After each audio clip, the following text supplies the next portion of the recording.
প্রিয় দেবীগঞ্জবাসী, আমরা পঞ্চগড়ে প্রবেশ করলাম। দেশ গড়তে জুলাই পদযাত্রায় পঞ্চগড়ে প্রবেশ করে আপনারা আমাদেরকে যেভাবে আপ্যায়ন করলেন, শুভেচ্ছা জানালেন, এটার জন্য আমরা আন্তরিকভাবে জাতীয় নাগরিক পার্টির পক্ষ থেকে আপনাদের প্রতি ধন্যবাদ জানাচ্ছি।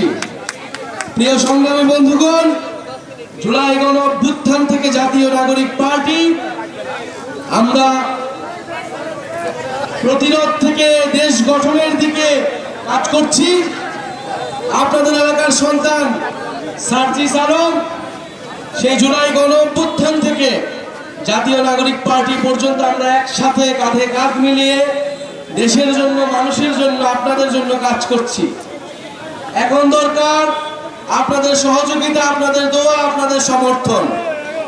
আপনাদের যে সমস্যা, আপনাদের যে সমস্যাগুলো রয়েছে, আপনাদের যে আশা আকাঙ্ক্ষাগুলো রয়েছে, আমরা তার ভিত্তিতে কাজ করতে চাই।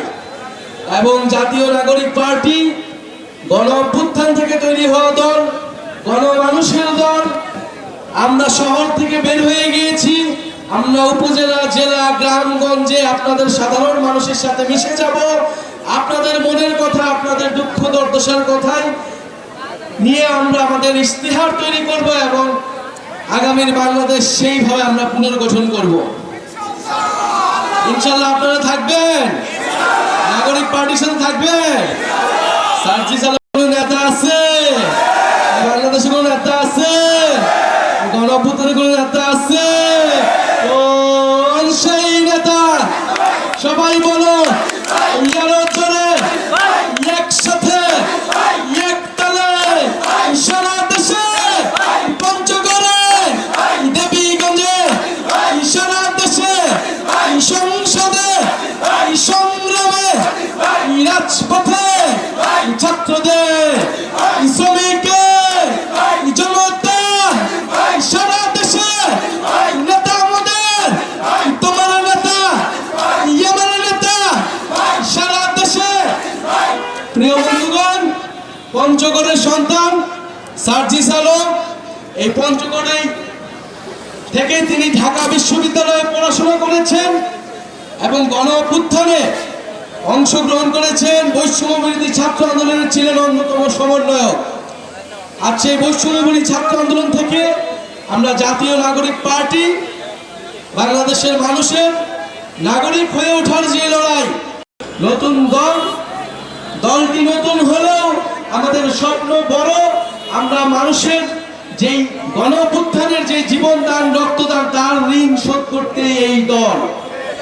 ফলে গ্রামে গঞ্জে, হাট বাজারে আপনারা এনসিপির বার্তা ছড়িয়ে দিবেন, মানুষের কথা শুনবেন এবং ইনশাআল্লাহ আমরা খুব শীঘ্রই আমাদের বিজয় আসবে। যেইভাবে গণ অভ্যুত্থানে আমাদের বিজয় অর্জিত হয়েছিল, ইনশাআল্লাহ আগামী সংসদেও আমাদের বিজয় অর্জিত হবে।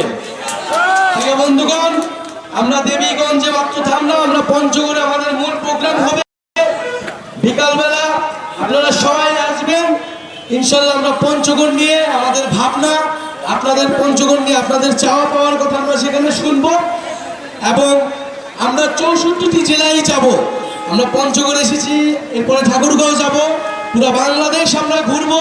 আমাদের এই কর্মসূচিটির নাম হচ্ছে দেশ গড়তে জুলাই পদযাত্রা। যে আবারও 1 বছর পার হয়ে জুলাই মাস আসলো। এই 1 বছর আগে জুলাই মাসে সবাই আন্দোলন করছিল ছাত্ররা। ফলে সেই ছাত্রদের আন্দোলনকে সম্মান জানিয়ে বৈষম্যবিহীন বাংলাদেশ গড়ে তুলতে এই পদযাত্রা সারা বাংলাদেশে চলমান আছে, চলমান থাকবে। কোনো বাধা বিপত্তি আমাদেরকে আটকায় রাখতে পারবে না, আমাদেরকে থামায় রাখতে পারবে না।